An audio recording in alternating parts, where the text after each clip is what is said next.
Olá, gente. É, Estamos aí para mais um encontro e hoje a gente vai trabalhar uma temática comum, né? A pedagogia social e a antropologia da educação, que é a educação em si. É, e a gente está tendo que se reinventar, né? Nesse momento de pandemia, de isolamento social. E nesse processo de reinvenção a gente se redescobre também, né? Tem sido um processo de aprendizagem, portanto, de ensino, de educação, essa coisa do relacionamento virtual, né? E eu penso que isso não vai ter mais volta, embora eu cito o Yuval Harari, que é um historiador desse tempo, né? Está em voga aí, está aparecendo em vários programas de televisão. O Yuval Harari é um historiador israelense da Universidade Hebraica de Jerusalém, e sobre essa perspectiva pós-pandemia, né, ele fala que apesar do mundo vai sair diferente dessa crise, desse tempo, mas algo que na visão dele eu concordo, eu coaduno com ele, no sentido de que a capacidade e a característica inerente do ser humano de necessitar se relacionar, de estar perto, de construir relacionamentos, isso aí vai perdurar. Talvez as pessoas estejam até mais dispostas a se relacionar mais, reestabelecer relacionamentos, enfim, depois desse período. Mas enfim, pessoal, então eu queria pensar com vocês hoje a temática da educação, e para isso eu queria evocar aqui o Carlos Brandão. Carlos Brandão é um antropólogo, um cientista social. Ele tem uma obra intitulada O que é Educação? E eu penso que é o próprio título da obra, o Brandão, né, ele nos provoca a pensar sobre a educação. E logo no preâmbulo ele elenca uma frase bem interessante que eu queria ler para vocês aqui, um pensamento, uma reflexão dele. Ele diz o seguinte: olha, ninguém escapa da educação, em casa, na rua, na igreja ou na escola. De um modo ou de muitos, todos nós envolvemos pedaços da vida com ela, com a educação. Então, repara que essa educação ela é algo extremamente amplo, diverso. Então, eu penso que a gente precisa refletir muito sobre essa questão de não emoldurar, né? Colocar essa educação dentro de um quadradinho, dentro de um quadro, engendrada ali, sem a capacidade de reflexão de diversidade. Então, quando Brandão ele faz essa provocação do que é educação, é muito propício para esse tempo, para a gente refletir acerca das capacidades, segmentações e, sobretudo, vocês na área de serem profissionais de educação, o tempo inteiro estarem pensando sobre isso. Repara que sobre a educação que nos invade a vida, pensemos sobre ela a partir de vários espectros. Então, isso é importante porque, por exemplo, a própria sociologia, lá na sua fundação, e ela trouxe a reboque a pedagogia social ali, finalzinho do século XIX, os precursores desse movimento, da própria pedagogia social, da sociologia, desenvolveram atividades pedagógicas em detrimento do aspecto social, inerente à disciplina pedagogia social. E aí, percebe comigo que nesse processo deles desenvolverem atividades pedagógicas sem se preocuparem com a perspectiva social, o objetivo de se alcançar a totalidade, que isso precisa ser algo, viu gente? Isso precisa ser algo muito, muito característico e precisa ser algo a ser perseguido. Mas isso é uma utopia, Misael. Ok, mas eu preciso ter um alvo, eu preciso ter um objetivo, um propósito. Então, eu penso que alcançar e abarcar a totalidade dos educandos através das disciplinas, isso precisa ser algo fundamental, tá? Isso não pode, a gente não pode perder isso de vista. E só para a gente, de novo, se contextualizar, aquilo que eu sempre gosto de abarcar com vocês, né? A gente precisa, toda vez que a gente for estudar qualquer tema, a gente precisa sempre se situar cronologicamente e em que mundo eu estou dizendo, né? Em que região geográfica eu estou trabalhando, para a gente entender também a cultura. Então, a gente está trabalhando no recorte temporal de nascedouro dessas ciências sociais, pedagogia, psicologia, a sociologia, a antropologia, a psicanálise com Freud. Tudo isso aí é finalzinho do século XIX, e o finalzinho do século XIX é um momento em que os historiadores chamam da modernidade, né? Esse momento da modernidade em que o homem ele elege a sua autonomia da consciência em detrimento dos dogmas da religião, né? Ou seja, o cara é muito mais relativista, muito mais individualista, e o homem está no centro. Lembram disso que eu falei para vocês em algumas aulas? Ele sai do teocentrismo e caminha para o antropocentrismo, ou seja, ele recupera o seu destino de novo. Ele se orgulha da sua humanidade, ele pensa menos numa vida, na segunda vida, depois dessa existência aqui, e ele passa a balizar a sua vida, a balizar as suas ações, balizar o seu pensamento na vida aqui e agora, no presente. Isso tem a ver com uma coisinha chamada secularização. Secularização é você retirar de voga, retirar da pauta tudo que é religioso, tudo que envolve devoção religiosa, fé, e pensar na questão racional, na questão lógica e científica para conduzir a vida. Então, é nesse momento que acontece esse nascedouro das ciências sociais, dentre as quais vão repensar o processo educacional, que é interessante a gente ver. Olha aqui, o Carlos Brandão ele traz um exemplo interessante de como esse processo de educação ele é muito mais... ele precisa ser muito mais livre e solto, ao mesmo tempo que ele também precisa estar abalizado em determinadas concepções e conceitos. Pode parecer que eu estou sendo contraditório, mas não. O que eu quero dizer aqui? A gente precisa buscar sempre harmonia, sempre equilíbrio. Então eu vou ter, de repente, uma corrente que fala, não, a educação é qualquer coisa. Eu vou ter, não, a educação é só isso aqui. Não, eu penso que os dois extremos, ambos os extremos são perigosos e são ruins.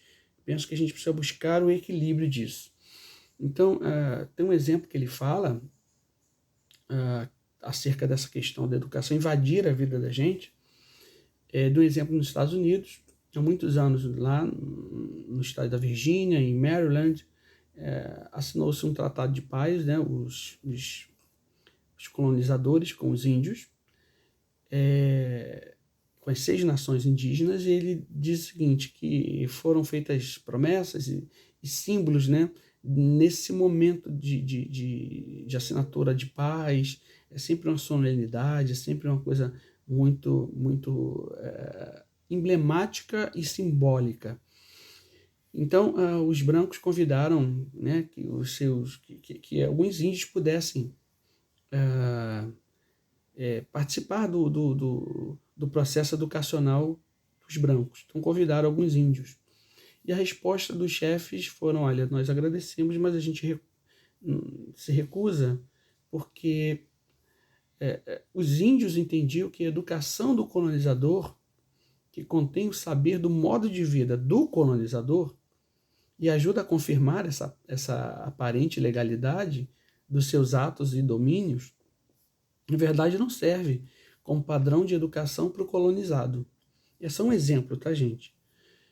E aí o Brandão ele fala o seguinte, olha, só para a gente refletir, ela não tem não um modelo engessado, uma forma única, não um modelo de equação, de educação. A escola, ela não é o único lugar onde o processo educacional acontece, né? A educação existe de formas diferentes, em mundos diversos. Então, a gente, enquanto educadores, a gente precisa ter isso guardado em nós, porque para que a gente não fique engessado, não fique sempre dentro do quadradinho, sem pensar fora da caixa, tá? Porque dentro desse processo educacional, a gente tem que pensar, por exemplo, sociedades tribais, os agricultores, educação de países desenvolvidos, mundos sociais diferentes. Então, o educador, ele pensando às vezes que age por si próprio, né?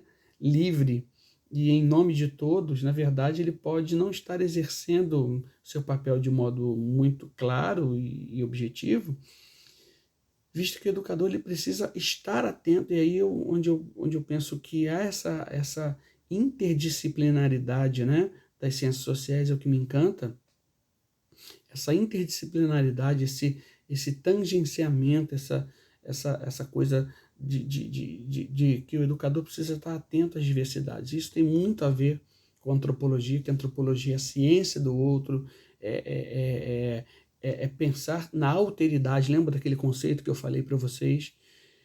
A alteridade é o quê? É se colocar no lugar do outro. Então, nós, enquanto educadores, a gente precisa não perder isso de vista. Ou seja, estar atento às diversidades culturais, sociais, a fim de quê? De atingir a totalidade dos nossos educandos. Olha que interessante. Então, a educação é um dos meios de que os homens lançam mão para exatamente estabelecer a sociedade, tá? Repara que a educação é fundamental para o desenvolvimento social, para aprimoramento das pessoas, para que as pessoas elas possam exatamente olhar a vida, olhar a existência de um outro modo. Então, uma coisa que é bem interessante a gente pensar é que quando um povo alcança um estágio complexo de organização de sua sociedade e de sua cultura, ele começa a pensar a questão das formas e dos processos de transmissão do saber. Esse processo de transmissão do saber é que é interessante. Este é o começo do momento em que a educação vira ensino. Entenderam a diferença? Então, por exemplo, eu estou lá numa aldeia, eu tenho a transmissão de saber dos antigos para os novos, né? Ali é um processo educacional.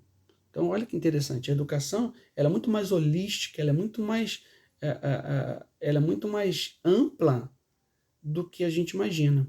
Na medida em que as sociedades vão se desenvolvendo, os sistemas educacionais vão se formando, eu tenho que a educação ela começa a ganhar novos contornos e ela vira ensino.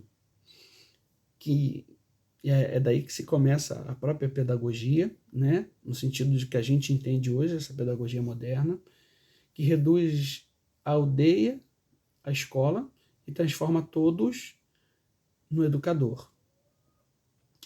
Isso significa que, para além das fronteiras do saber comum, de todas as pessoas do grupo, emergem tipos e graus de saber que correspondem a diferentes categorias de sujeitos. Olha como é que é interessante a gente pensar. Olha só, a questão antropológica, a questão de entender a cultura do outro, e a partir desse processo de entender a cultura do outro, eu me insiro dentro de um grupo social. À medida que esse grupo social ele vai se desenvolvendo, vai saindo de estágios mais simples para estágios mais complexos, eu começo a ter uma formação quase que hierárquica de grupos sociais. E a transmissão do saber ela vai perpassar por esse processo de formação dessa sociedade. Então eu enquanto professor, eu não posso deixar de pensar que através da transmissão do conhecimento, essa seria a educação. Mas o que é o ensino? O ensino seria a questão que está programada pela ementa da faculdade que vocês estão fazendo, que vocês precisam ter tantas horas aula, ter tantas avaliações, ou seja, repara que o ensino seria a sistematização dessa educação, ou seja, a organização dela. E eu não posso estabelecer esse ensino sem ter um olhar antropológico e um olhar sociológico. Para quê? Para que eu consiga buscar o equilíbrio, né, tão relevante, tão importante para a gente desenvolver um processo educacional que consiga abarcar a todos. Entre os gregos, sempre se conservou a ideia de que todo saber que se transfere pela educação circula através de trocas interpessoais. Olha que legal! De relações físicas e simbolicamente afetivas. Realmente há essa simbiose, né? Há essa troca. A educação do homem existe para toda parte e muito mais do que a escola é o resultado de todo o meio sociocultural sobre os seus participantes. Isso é fundamental, gente. Eu não posso perder de vista que o processo educacional ele perpassa, ele é obtido como resultado sociocultural. Olha aí, a sociologia e a antropologia trabalhando juntas para que o processo de aprendizagem, de transmissão do conhecimento, do saber, ele se estabeleça e ele se finque efetivamente nos educandos. E os gregos, de novo, nos ensinam isso, né? Olha que interessante. Então, só para a gente concluir, é importantíssimo a gente pensar em termos de educação, a gente buscar alinhar esses dois aspectos do mundo, do universo dos educandos e dos educadores. Eu vou ter sempre um viés antropológico e um viés sociológico. Então, eu preciso sempre utilizar desses fatores, desses aspectos, para que o meu processo educacional ele se faça de maneira menos impactante ou menos forçada e que o processo procure sempre abarcar a todos, porque há diferenças sociais, há diferenças culturais que a gente precisa colocar nesse processo, tá? São partes integrantes desse processo chamado educação, que a gente trabalhou hoje aqui na perspectiva de entender como algo amplo, mas ao mesmo tempo, quando eu sistematizo, organizo, elenco aspectos, eu traço um roteiro, essa educação se torna um ensino. Tá bom? Esse foi o nosso bate-papo de hoje e até o nosso próximo encontro, tá bom?